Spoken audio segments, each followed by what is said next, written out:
Good morning दोस्तों। एक बार आपका फिर से स्वागत है आपके अपने चैनल पे दोस्तों। देखिए, हम लोग लोक सेवा आयोग के हाल फिलहाल में जितने भी प्रश्न पूछे गए हैं उन प्रश्नों पर हम चर्चा कर रहे हैं, चाहे कि कितने साल पीछे के भी हो उन पर भी चर्चा करें। हम इसलिए चर्चा कर रहे हैं क्योंकि 2 पेपर में हमने देख लिया कि रिपीटेड क्वेश्चन बहुत, तो आने वाले एग्ज़ाम के लिए भी हमें इन प्रश्नों को एक बार देखना चाहिए दोस्तों। और आप लोग सेशन को बहुत अच्छा पसंद कर रहे हैं और मैं निरंतर वीडियो बनाऊंगा दोस्तों आप लोगों के लिए। करंट अफेयर मेरे द्वारा पहले बताया गया है और पढ़ाया भी गया है कुछ, और कुछ बहुत 1-2 चैप्टर और बचे हैं, मैं उसको कवर करवा दूंगा दोस्तों। ठीक है, आप लोगों के पास समय कम बचा है, इसलिए आप थोड़ा सा इस सेशन को स्पीड में ज़रूर देखिएगा दोस्तों, क्योंकि नॉर्मल स्पीड में देखोगे तो समय आपका जहाँ 40 मिनट के वीडियो बनने हैं तो वहाँ पर 40 मिनट चले जाएगा। तो देखिए, आप इसको 1.5 में वाली स्पीड में पढ़िएगा। ठीक है, और 1-2 इंपॉर्टेंट चैप्टर दोस्तों, जैसे आपके फंडामेंटल राइट्स पॉलिटिकल में आपको इस बार क्लियर करना है अच्छे से, पंचायती राज अच्छे से और करना ही है, राष्ट्रपति सेक्शन लोकसभा और राज्यसभा वाले सेक्शन को भी जरूर देखिएगा। ठीक है दोस्तों, आइए आज का पहला क्वेश्चन देखते हैं। कल मैंने 65 तक आपको बताया था, तो 66 से देखते हैं पहला प्रश्न। दुनिया का सबसे ऊंचा थिएटर अगस्त 2021 में कहाँ शुरू किया गया? तो दुनिया का सबसे ऊंचा थिएटर अगस्त 2021 में दोस्तों लद्दाख में किया गया था, आप याद रखेंगे। नेक्स्ट प्रश्न है 67वां, निम्न में से किसको भंग नहीं किया जा सकता है किंतु समाप्त किया जा सकता है? देखिए, जिस प्रकार आपका दोस्तों सेंट्रल में जा रहे हो बेटा, ठीक है, सेंट्रल में दोस्तों आपका जिस प्रकार राज्यसभा होता है दोस्तों, तो ठीक उसी प्रकार राज्य में राज्य विधान परिषद होता है दोस्तों। ठीक है, राज्यसभा को कभी आप भंग नहीं कर सकते हैं, ठीक उसी प्रकार। ठीक है दोस्तों, आप राज्य में विधान परिषद को आप कभी भंग नहीं कर सकते हैं। ठीक है दोस्तों, राज्य विधान परिषद कभी समाप्त नहीं हो सकता है, याद रखेंगे। ठीक है, और राज्य विधान परिषद बनाना ना बनाना ये संसद पर निर्भर करता है। ठीक है दोस्तों, याद रखेंगे। नेक्स्ट प्रश्न दोस्तों आपका 68, फसल वर्ष 2020 और 21 के लिए भारत में राष्ट्रीय स्तर पर खाद्यान्न उत्पादन लक्ष्य कितना रखा गया था? काफ़ी महत्वपूर्ण यह प्रश्न है दोस्तों, यह प्रश्न आप इंपॉर्टेंट लगाएंगे दोस्तों। जो आपका 2021 और 22 में लक्ष्य निर्धारित किया गया है दोस्तों, ये किया गया है आपका यहाँ पर 328 मिलियन टन, आपको याद रखना है। कितना? 328 मिलियन टन, आप ये बात अच्छे से याद रखेंगे। एक बार मैं क्लियर भी करना चाहूँगा दोस्तों। ठीक है, मैंने जो आप लोगों के लिए लाया हूँ दोस्तों इसको बना करके, तो यहाँ पर आप करेंगे 2022-23, मैंने बता दिया आपको 328 मिलियन टन। ठीक है दोस्तों, इसके बाद जो यहाँ पर नेक्स्ट प्रश्न है 69वां, खुले बाजार की क्रियाएं निम्न में से किसी नीति का विशेषता है? तो यहाँ पर जो खुले बाजार की जो क्रियाएं होती है दोस्तों, ये आपका मौद्रिक नीति की क्या होती है दोस्तों? एक विशेषता होती है। मौद्रिक नीति को दोस्तों आरबीआई बनाता है, आप याद रखेंगे। ठीक, नेक्स्ट प्रश्न है दोस्तों 70, राष्ट्रीय खाद्य सुरक्षा मिशन, ठीक है दोस्तों, शुरू किया गया था। आखिर राष्ट्रीय खाद्य सुरक्षा मिशन की शुरुआत कब से हुई थी, ये क्वेश्चन पूछा जा रहा है दोस्तों। नेशनल फूड सिक्योरिटी मिशन, तो ये दोस्तों आप लोगों का 2007-2008। ठीक है, नेक्स्ट प्रश्न है दोस्तों 71वां, काफ़ी महत्वपूर्ण यह प्रश्न है। तेंदुलकर प्रवृत्ति के आधार पर वर्ष 2011 और 2012 के लिए भारत की गरीबी दर थी, तो उस टाइम पूछ रहा है ये तेंदुलकर समिति के अनुसार, तो उस टाइम पीरियड पर था दोस्तों ये आपका 21.92%। ठीक है, 21.92, याद रखेंगे आप। ठीक है, 72वां प्रश्न है दोस्तों आज का, निम्नलिखित में से सर्वोत्तम श्रेणी का कोयला कौन सा है? तो सर्वोत्तम श्रेणी का कोयला दोस्तों आपको एंथ्रासाइट होता है, आप ये बात अच्छे से जानते भी हैं और याद भी रखेंगे आप। नेक्स्ट प्रश्न है 73वां दोस्तों आज का, निम्नलिखित में से कपास की फसल के उत्पादन हेतु कौन सी मिट्टी सर्वाधिक उपयुक्त है? देखिए, कपास की खेती के लिए सबसे उत्तम श्रेणी का जो मिट्टी या सर्वाधिक उपयुक्त मिट्टी है दोस्तों, वो है काली मिट्टी, आप याद रखेंगे। ठीक है दोस्तों, आगे बढ़ेंगे और क्वेश्चन नंबर हम 74 पर एंटर करते हैं। जनगणना 2011 के अनुसार भारत की साक्षरता दर है। ठीक है दोस्तों, तो यह प्रश्न आपको याद रखना है, काफ़ी महत्वपूर्ण यह प्रश्न है। 74.07% आप याद रखेंगे।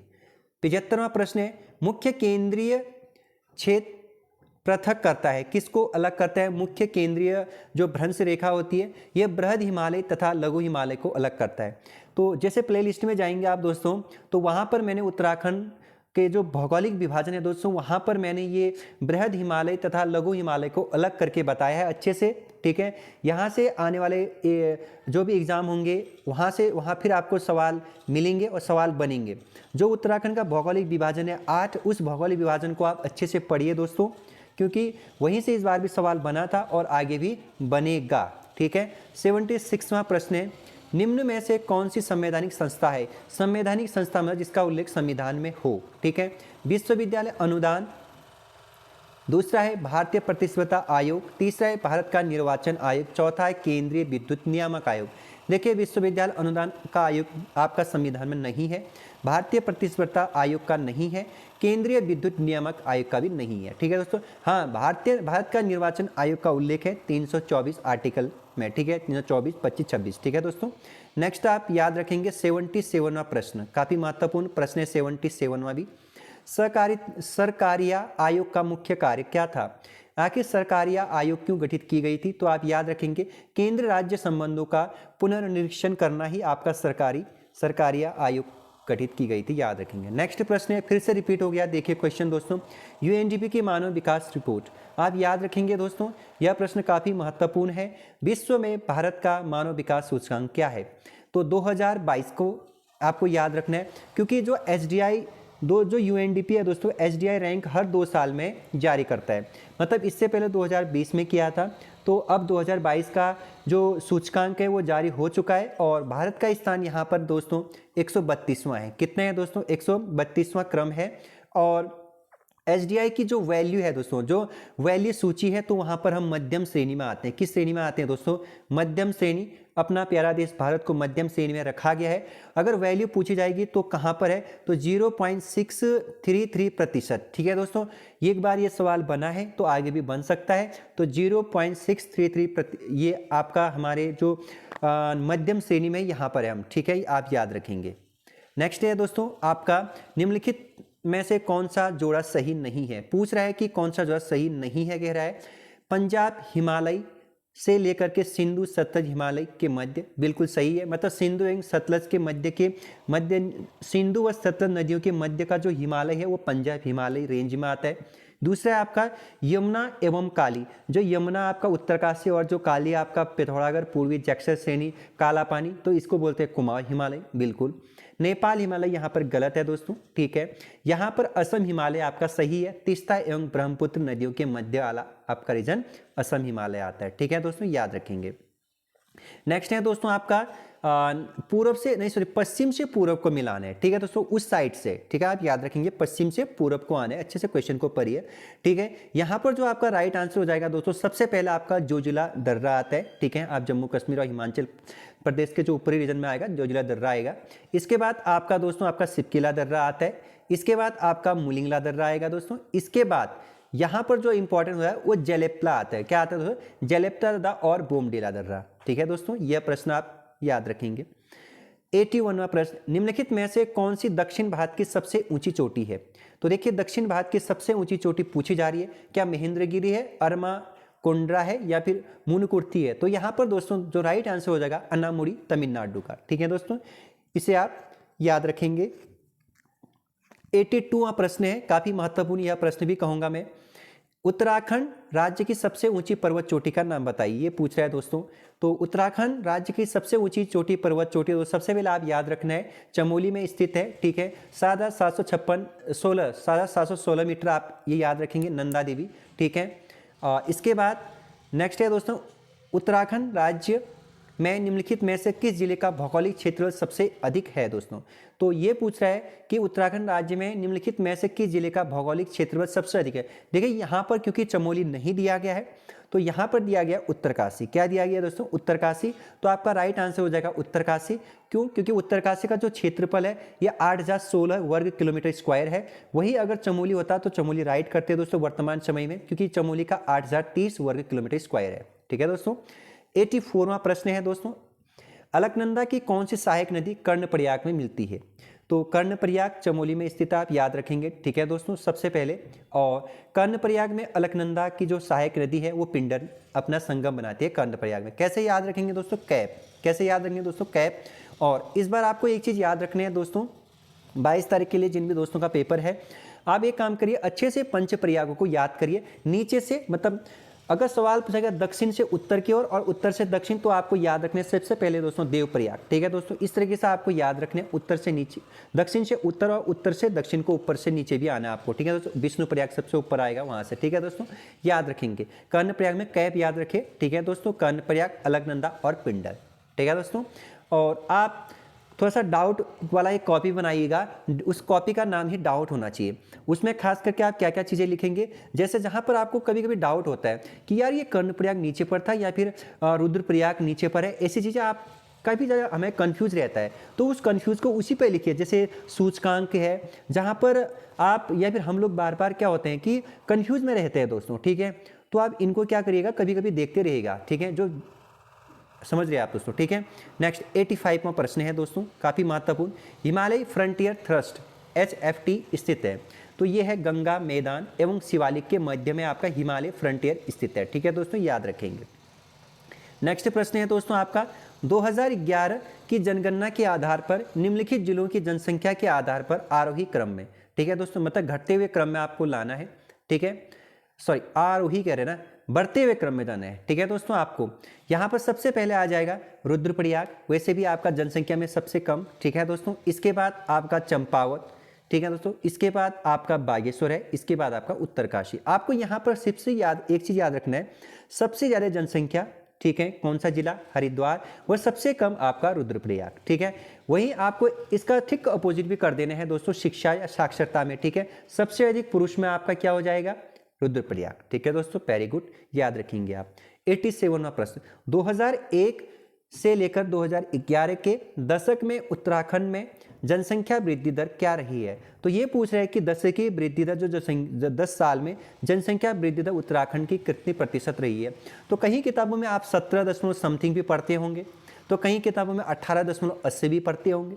तो यहाँ पर क्योंकि ये दोनों ऑप्शन नहीं दिए गए, यहाँ पर आपका 19.17 दिया है, मतलब 19.17। ठीक है दोस्तों, 19.17% दिया गया है, तो आप इस ऑप्शन को सही करके आएंगे। ठीक है दोस्तों, 88 प्रश्न, उत्तराखंड में सर्वाधिक नगरीकृत जिला है, तो सबसे अधिक जो नगरीकृत जिला है दोस्तों उत्तराखंड में वो देहरादून है। कौन सा है दोस्तों, अपना देहरादून है, आप याद रखेंगे। नेक्स्ट है आपका 89वां प्रश्न, माता टीला बहुउद्देशीय परियोजना निम्नलिखित में से किस नदी पर स्थित है। तो याद रखेंगे आप, जीएस के क्वेश्चन स्टार्ट हो गए हैं, तो बेतवा नदी पर आपका माता टीला बहुउद्देशीय परियोजना है। ठीक है दोस्तों, नेक्स्ट है आपका 90वां प्रश्न आज का। ठीक है, किस नदी के मुहाने पर एलियाबेट द्वीप स्थित है। तो दोस्तों ये नर्मदा नदी पर एलियाबेट द्वीप स्थित है। ठीक है दोस्तों, नर्मदा और ताप्ती भ्रंश घाटी बनाती है, आप याद रखेंगे, अरब सागर में ये अपना जल गिराते हैं। ठीक है दोस्तों, 91वां प्रश्न काफी महत्वपूर्ण है, 2011 के अनुसार भारत में प्रति 1000 पुरुष महिलाओं की संख्या क्या है दोस्तों। 1000 में आपका महिलाओं की संख्या आपको पूछा जा रहा है, तो आप याद रखेंगे दोस्तों ये आपका 940 है। ठीक है दोस्तों, आप अच्छे से याद रखेंगे इसको। ठीक है दोस्तों, अगर आपको सेशन पसंद आ रहा है तो आप सब्सक्राइब करिए दोस्तों, और अन्यथा रहने दीजिए दोस्तों। ठीक है, आप सुनिए, काफ़ी है। ठीक है, 92वां प्रश्न, उत्तराखंड के जनमानस पर सर्वाधिक व्यापक प्रभाव किस संप्रदाय का पड़ा है दोस्तों। देखिए उत्तराखंड में दोस्तों सबसे ज़्यादा जिस संप्रदाय का छाव मिलता है दोस्तों, या छाप मिलता है, वो शैव और शाक्त संप्रदाय का। ठीक है दोस्तों, आपका 92वां प्रश्न क्लियर हुआ। 93वां प्रश्न है दोस्तों, निम्नलिखित में से कौन से एक लोक गाथा नहीं है।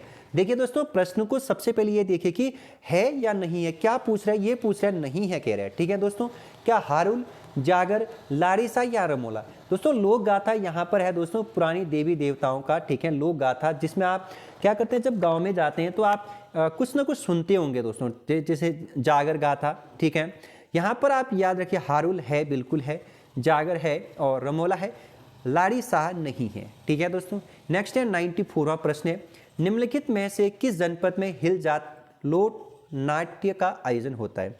दोस्तों ये आपका पिथौरागढ़ डिस्ट्रिक्ट में जब आपका वर्षा ऋतु होता है तो कृषि के समय पे किया जाने वाला एक नृत्य होता है हिल जात्रा। ठीक है दोस्तों, कृषि संप्रदाय कृषि संस्कृति से ये जुड़ा है, याद रखेंगे आप, पिथौरागढ़ डिस्ट्रिक्ट से आप याद रखेंगे। ठीक है दोस्तों, नेक्स्ट 95वां प्रश्न है दोस्तों, उत्तराखंड में निम्न स्थानों में कहाँ दुर्योधन और कर्ण की पूजा की जाती है। मतलब उत्तराखंड का एक जिला ऐसा है दोस्तों जहां पर दुर्योधन और कर्ण की पूजा होती है, तो वो इलाका है दोस्तों नेतवार, बोले तो उत्तरकाशी जिले में। ठीक है दोस्तों, 96वां प्रश्न, निम्नलिखित में से किस जाति की गणना हिमालय की प्राग ऐतिहासिक जातियों में नहीं की जाती है, कह रहे हैं। ठीक है, गंधर्व, यक्ष, किन्नर। जब आप पढ़ते होंगे तो हिमालय की प्राग ऐतिहासिक जातियां ये रही है दोस्तों, शक आपका नहीं रही है। ठीक है, शक तो बहुत बाद में आया था, आप याद रखेंगे। ठीक है दोस्तों, 97वां प्रश्न है दोस्तों, तालेश्वर ताम्रपत्र में किस राजवंश और राजधानी का पता चलता है। जो तालेश्वर ताम्रपत्र आप इतिहास में पढ़ते होंगे दोस्तों, यहाँ पर किस राजवंश और किस राजधानी के बारे में जानकारी देने की कोशिश करता है। तो जब आप बहुराजकता के युग पढ़ते होंगे दोस्तों, तो वहाँ पर आप पौरव वंश पढ़ते होंगे। ठीक है दोस्तों, तो वहाँ पर आपका दोस्तों पौरव वंश और राजधानी इनकी ब्रह्मपुर रही थी, जो आपका अल्मोड़ा का ऊपरी इलाका मैंने आपको बताया था। ठीक है दोस्तों, यह आपको याद रखने पौरव वंश के बारे में जानकारी देती है तालेश्वर ताम्रपत्र। 98वां प्रश्न है दोस्तों, सेशन का मिलान करिए। तो यहाँ पर सवाल आपको पूछा गया, भारतीय सैन्य अकादमी IMA कहाँ स्थित है, कह रहे हैं। तो ये देहरादून में 1932 में इसकी स्थापना होती है। फूलों की घाटी चमोली में स्थित है, आप याद रखेंगे दोस्तों।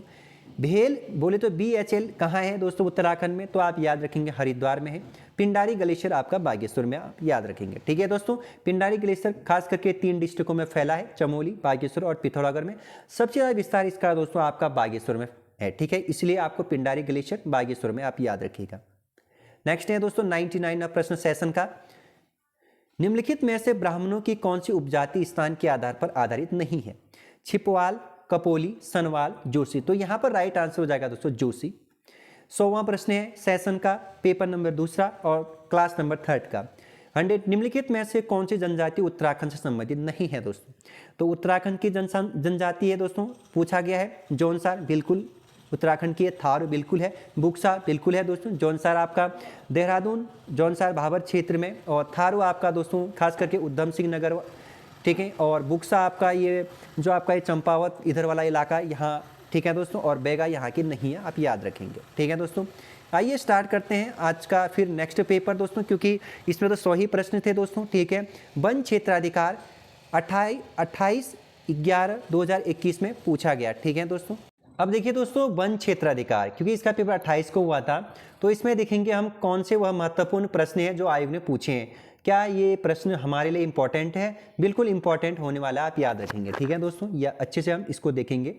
तो दोस्तों आपको खूब मेहनत करना है। अभी ठंड का इलाका है उत्तराखंड में, तमाम जो डिस्ट्रिक्ट है पर्वतीय है दोस्तों। ठीक है, 11 डिस्ट्रिक्ट आपके पर्वतीय है। ठीक है, उन डिस्ट्रिक्टों में काफ़ी ज़्यादा ठंड पड़ रही है दोस्तों, तो आपको हार नहीं मानना है, बस रजाई को ऊपर से डाल देना है। ठीक है दोस्तों, और आगे से एक कंबल लगा देना है और बढ़िया तरीके से रात भर जागर करना है दोस्तों। यह साल आपके लिए बहुत बढ़िया होने वाला है और इस साल आपको खूब मेहनत करना है। ठीक है दोस्तों, क्योंकि यही साल सबसे ज़्यादा फॉर्म ओपन हो रहे हैं और हुए भी हैं, और आप अपनी जो आपका जो तैयारी का स्तर है उसको और तेज करिए दोस्तों, अधिक से अधिक प्रैक्टिस सेट को करिए दोस्तों। ठीक है, पहला प्रश्न है, पर्यावरण संस्थान legal initiative for forest and environment life को किस अवार्ड से नवाजा गया? तो याद रखेंगे राइट लाइवलीहुड अवार्ड 2021 से नवाजा गया, आप याद रखेंगे। दूसरा प्रश्न, किस भारतीय राज्य ने हरा भरा नाम से ड्रोन आधारित वनारोपण परियोजना शुरू की है? तो यहाँ पर आपका राइट आंसर हो जाएगा दोस्तों तेलंगाना राज्य ने आपका दोस्तों हरा भरा नाम से ड्रोन आधारित वनारोपण परियोजना की शुरुआत की है। नेक्स्ट प्रश्न है दोस्तों तीसरा सेशन का, विश्व डाक टिकट प्रदर्शनी फिलिप निप्पॉन 2021 का आयोजन कहाँ हुआ? तो ये हुआ था दोस्तों आपका जापान में, याद रखेंगे। चौथा प्रश्न है दोस्तों काफी महत्वपूर्ण है, चौथा प्रश्न आप याद रखेंगे। ठीक है, विश्व बौद्धिक संपदा संगठन द्वारा लॉन्च किए गए ग्लोबल इनोवेशन इंडेक्स में आपका 2022 में भारत का स्थान यहाँ पर 46 था, लेकिन 2022 में आपका यह स्थान कितना पहुँच गया दोस्तों? ये कह रहे हैं ग्लोबल इनोवेशन इंडेक्स, ये यहाँ पर आपका दोस्तों याद रखिएगा आप 40वां नंबर पर है। कितने नंबर पर दोस्तों? 40। वही अंतर्राष्ट्रीय बौद्धिक संपदा सूचकांक में दोस्तों भारत का स्थान 43वां है। कितना है दोस्तों? 43वां, आप याद रखेंगे। ठीक है, दो प्रश्न अंतर करिएगा। एक तो विश्व बौद्धिक संपदा संगठन द्वारा जो ग्लोबल इनोवेशन इंडेक्स होता है, यहां पर भारत का क्रम है दोस्तों 40।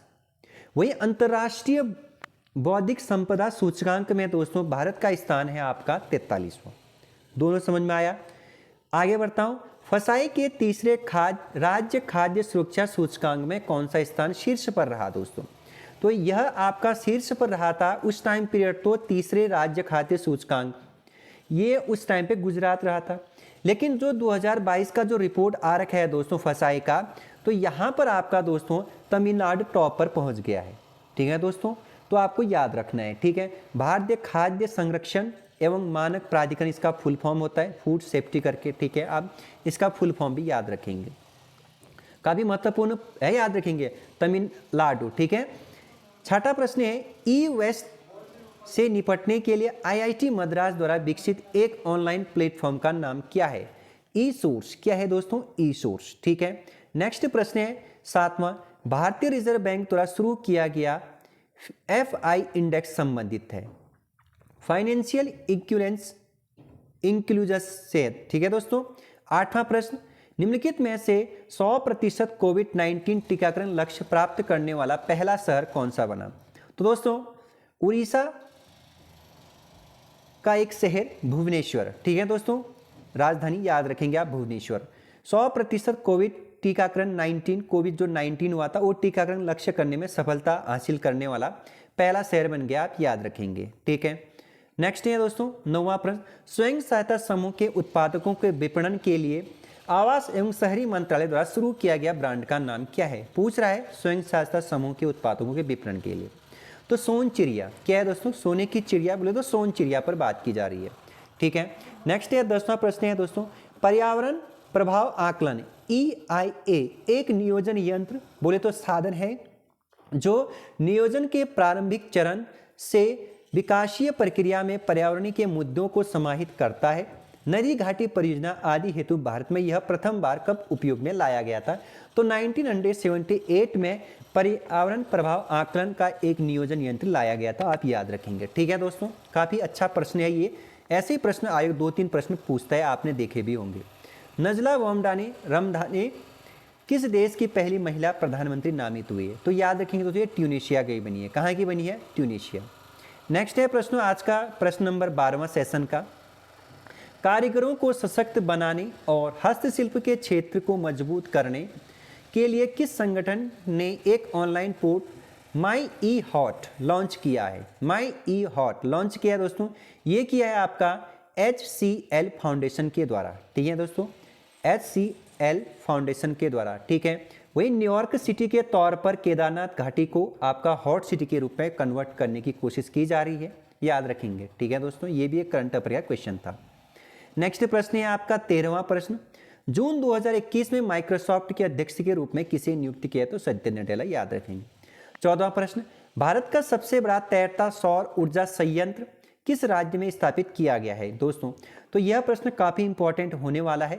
यह आंध्र प्रदेश में भारत का सबसे बड़ा तैरता सौर ऊर्जा संयंत्र स्थापित किया गया, याद रखेंगे। ठीक है दोस्तों, सेशन का नेक्स्ट प्रश्न है दोस्तों 15वां, भारत रत्न से सम्मानित उत्तराखंड के एकमात्र विभूति का नाम बताइए जो उत्तराखंड से थे। ठीक है दोस्तों, याद रखेंगे। और गोविंद बल्लभ पंत जी को कमेंट बॉक्स में बताइए दोस्तों, गोविंद बल्लभ पंत जी को भारत रत्न कब दिया गया था? काफी यूनिक प्रश्न है और आयोग ऐसे ही यूनिक प्रश्न आपसे पूछ रहा है और आगे भी पूछेगा। ठीक है, नेक्स्ट प्रश्न है दोस्तों आपका आज का सेशन का 16वां प्रश्न, टिहरी रियासत का भारतीय संघ में विलय कब हुआ था? तो दोस्तों 1949 में टिहरी का भारत में विलय हुआ था। उस टाइम पर टिहरी राज्य के जो राजा हुआ करते थे वो मानवेंद्र शाह हुआ करते थे। इन्होंने 1949 में विलय पत्र में क्या कर दिया? साइन कर दिया था, याद रखेंगे। ठीक है, नेक्स्ट है 17वां प्रश्न, उत्तराखंड की सबसे लंबी नदी कौन सी है? तो आई होप कि ये सभी लोग आप इस क्वेश्चन को कर पाएंगे और इस क्वेश्चन का आंसर भी आप दे पाएंगे। मुझे इस क्वेश्चन को बताने की जरूरत नहीं है और ना ही मैं समझता हूं दोस्तों। ठीक है, 18वां प्रश्न, रम्मान को किस वर्ष विश्व विरासत घोषित किया गया? तो याद रखेंगे दोस्तों, रम्मान को दोस्तों साल 2009 में दोस्तों विश्व विरासत की श्रेणी में जगह दिया गया। चलो बता देता हूं ऊपर का आंसर दोस्तों, काली नदी है जिसकी लंबाई 252 किलोमीटर। ठीक है दोस्तों, आप याद रखेंगे उत्तराखंड की सबसे लंबी नदी है।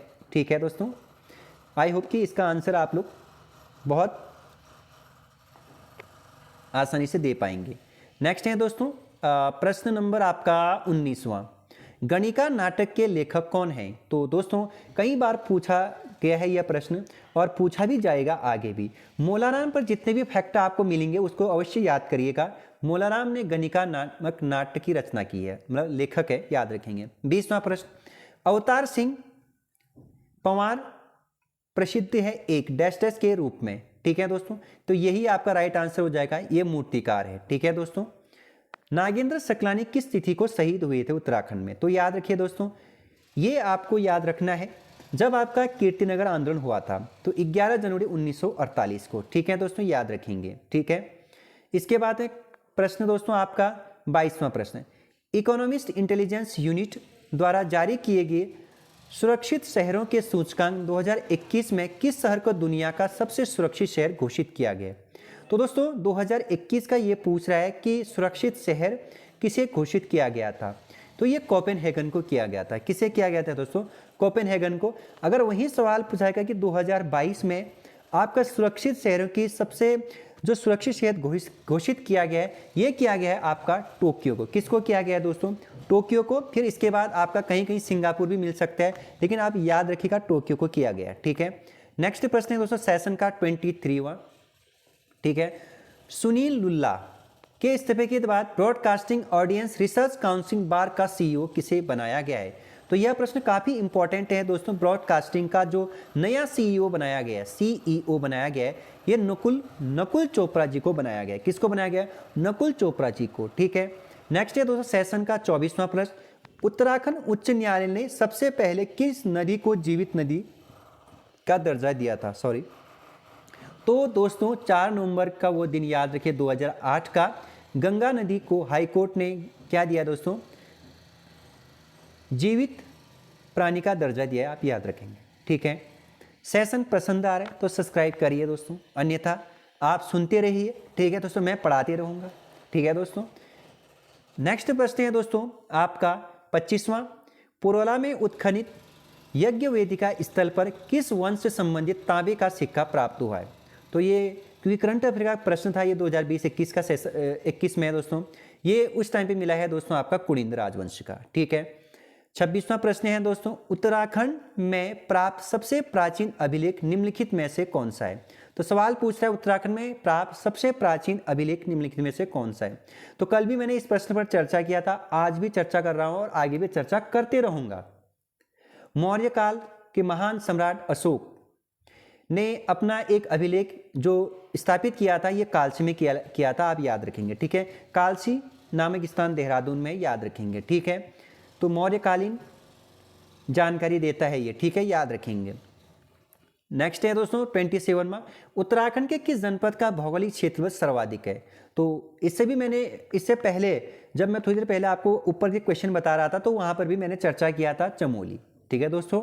तो चमोली सबसे अधिक क्षेत्रफल वाला जिला है, 8030 वर्ग किलोमीटर इसका क्षेत्रफल है। वहीं चंपावत सबसे छोटा है, याद रखेंगे आप, ठीक है दोस्तों, याद रखिए। आगे बढ़ते हैं, 28वां प्रश्न है दोस्तों, पुरस्कृत फिल्म देवभूमि का निर्देशन किसने किया था? तो याद रखिए गौरान ने। किसने किया था दोस्तों? गौरान जी ने। 29वां प्रश्न है दोस्तों 29वां, उत्तराखंड में विकास खंडों की संख्या कितनी है, मतलब ब्लॉक की संख्या कितनी है? तो याद रखेंगे 95 पे। 30वां प्रश्न, निम्नलिखित में से कौन एक खिलाड़ी उत्तराखंड से नहीं है कह रहा है? तो उन्मुक्त चंद जी बिल्कुल है आपका, ऋषि पंत जी बिल्कुल है, जसपाल राणा बिल्कुल है दोस्तों उत्तराखंड से। तो आपका ललित उपाध्याय जी आपके उत्तराखंड से नहीं है, आप याद रखेंगे, ठीक है दोस्तों। नेक्स्ट प्रश्न है सेशन का आज का 31वां, निम्नलिखित में से कौन सा वन्यजीव विहार हिम तेंदुओं के संरक्षण हेतु प्रसिद्ध है? तो याद रखेंगे दोस्तों आपका गोविंद वन्यजीव विहार आपका हिम तेंदुओं के संरक्षण के लिए आपका प्रसिद्ध है। और यहाँ पर हिम तेंदुओं के संरक्षण के 2016 से आपका प्रयास किया जा रहा है, पहले भी किया जा रहा था बट 2016 से ज़्यादा किया जा रहा है। और यह गोविंद वन्यजीव विहार आपका उत्तरकाशी में, याद रखेंगे, ठीक है दोस्तों। यह प्रश्न पहले भी बना है और आगे भी बनते रहेगा। आज का नेक्स्ट प्रश्न है दोस्तों 32, हेली नेशनल पार्क की स्थापना किस वर्ष से हुई थी? मतलब बोले तो कार्बेट नेशनल पार्क पर कह रहा है क्वेश्चन, ठीक है, मतलब कार्बेट नेशनल पार्क के बारे में पूछ रहा है। हेली नेशनल पार्क दोस्तों 1936, ठीक है। जब कार्बेट नेशनल पार्क आप आज कार्बेट नेशनल पार्क नाम से जानते हैं, शुरुआत में कार्बेट नेशनल पार्क का नाम दोस्तों हेली नेशनल पार्क था जब इसकी स्थापना रखी गई थी, ठीक है, नींव रखी गई थी 1936 में। स्वतंत्रता के बाद रामगंगा और अभी फिर से रामगंगा रखी गई है, ठीक है, याद रखेंगे, ठीक है। 33वां प्रश्न दोस्तों सेशन का, निम्नलिखित में से किस ताल में मानव कंकाल पाए गए हैं? तो याद रखेंगे रूपकुंड ताल, जिसे आप रहस्यमयी नाम से भी जानते हैं, रहस्यमयी ताल नाम से भी जानते हैं। यह ताल चमोली में स्थित है, याद रखेंगे। ठीक है दोस्तों। नेक्स्ट है 34वां प्रश्न, उत्तराखंड में वन राज्य जनजाति किस जनपद में निवास करती है? कल भी मैंने बताया था और आज भी बता रहा हूं, पिथौरागढ़ डिस्ट्रिक्ट में।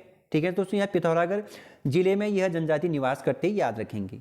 35वां प्रश्न काफी महत्वपूर्ण है, रम्मान किस वर्ष नई दिल्ली में गणतंत्र दिवस की परेड में उत्तराखंड की झांकी का हिस्सा रहा? तो दोस्तों 2016 के गणतंत्र दिवस के परेड अवसर पर उत्तराखंड के रम्मान झांकी को शामिल किया गया था, आप याद रखेंगे। ठीक है दोस्तों। नेक्स्ट प्रश्न है दोस्तों सेशन का 36वां प्रश्न, भारत के सर्वोच्च न्यायालय में न्यायाधीश रहने वाले उत्तराखंड के प्रथम न्यायविद कौन थे? तो आपको याद रखना है कि भारत के सर्वोच्च न्यायालय में न्यायाधीश रहने वाले उत्तराखंड के प्रथम न्यायविद हुए हैं दोस्तों, वो थे आपके न्यायमूर्ति प्रफुल्ल चंद्र पंत। ठीक है दोस्तों, काफी महत्वपूर्ण यह प्रश्न है। नेक्स्ट है आज का सेशन का 37वां प्रश्न, नेहरू पर्वतारोहण संस्थान कहाँ स्थित है? तो उत्तरकाशी में। तो निम याद रखें, मतलब नेहरू, ठीक है, इंस्टीट्यूट मैनेजमेंट, तो याद रखेंगे आप, ये आपका उत्तरकाशी में 1965 में इसकी स्थापना होती है 14 नवंबर को। ठीक है दोस्तों, याद रखेंगे। 38वां प्रश्न है, निम्नलिखित में से कौन पुरुषार्थ के संपादक थे? ठीक है, पुरुषार्थ पत्रिका के संपादक कौन थे? तो याद रखें गिरिजादत्त नैथानी, काफी महत्वपूर्ण है।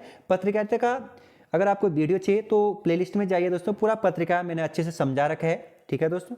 नेक्स्ट है 39वां प्रश्न सेशन का, उत्तराखंड के उस जिले का नाम बताइए जहां कार्तिक स्वामी मंदिर स्थित है? तो दोस्तों रुद्रप्रयाग में आपका कार्तिक स्वामी मंदिर स्थित है। ठीक है दोस्तों। 40वां प्रश्न, होली हिमालय पुस्तक के लेखक का नाम बताइए? ई श्रवण ओकलेजी होली हिमालय पुस्तक के लेखक है, याद रखेंगे। काफी महत्वपूर्ण यह पुस्तक है। और देखिए दोस्तों, आज के तो इतना ही, सेशन यहीं पे स्टॉप करते हैं क्योंकि लंबी वीडियो हो जाएगी फिर से। तो देखिए आप लोग एक काम करिए, इन वीडियो को अधिक से अधिक देखिए दोस्तों, शेयर भी करिए, सब्सक्राइब करिए दोस्तों, पसंद आते हैं तो देखिए 23 तारीख से दोस्तों मैं आप लोगों के लिए उत्तराखंड कनिष्क सहायक और उत्तराखंड ARO के लिए संपूर्ण डिटेल वाली वीडियो बनाऊंगा, क्लास लेकर के आ रहा हूं दोस्तों। मैं सिंगल नहीं पढ़ाऊंगा, मेरे साथ कई मूर्धन्य टीचर इस प्लेटफॉर्म पर आ रहे हैं दोस्तों। तब तक के लिए आप इस चैनल पर सब्सक्राइब करिए, शेयर करिए और बने रहिए चैनल पर दोस्तों। पक्का ARO और कनिष्क सहायक हम संपूर्ण कोर्स कराएंगे दोस्तों, विथ ऑनलाइन और फ्री कराएंगे। ठीक है दोस्तों, आप लोगों को फ्री, और हम फ्री में भी आप लोगों को नोट्स प्रोवाइड कराएंगे।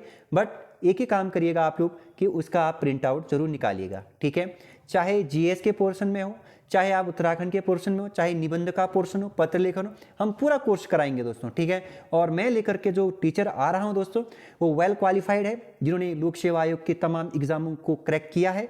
यूके को हो या UKSSC को हो या फिर सेंट्रल स्तर के काफ़ी सारे एग्जाम उन्होंने क्वालिफाई किए हैं दोस्तों। वही टीचर आपको गाइड करेंगे और वही टीचर आपको पढ़ाएंगे भी। सिंगल टीचर कभी भी एक सब्जेक्ट नहीं पढ़ा सकता है दोस्तों। चाहे मैं जैसे पॉलिटिकल पढ़ाता हूं दोस्तों, तो मैं पॉलिटिकल लेकर के आऊँगा उत्तराखंड, ठीक है, जैसे हिंदी कोई और पढ़ाएगा दोस्तों। तो तब तक चैनल पर बनिए रहे दो, सब्सक्राइब शेयर करिए दोस्तों। इस सेशन को कंटिन्यू करेंगे दोस्तों। ठीक है, तब तक के लिए आपसे इजाज़त चाहता हूँ, बाय बाय।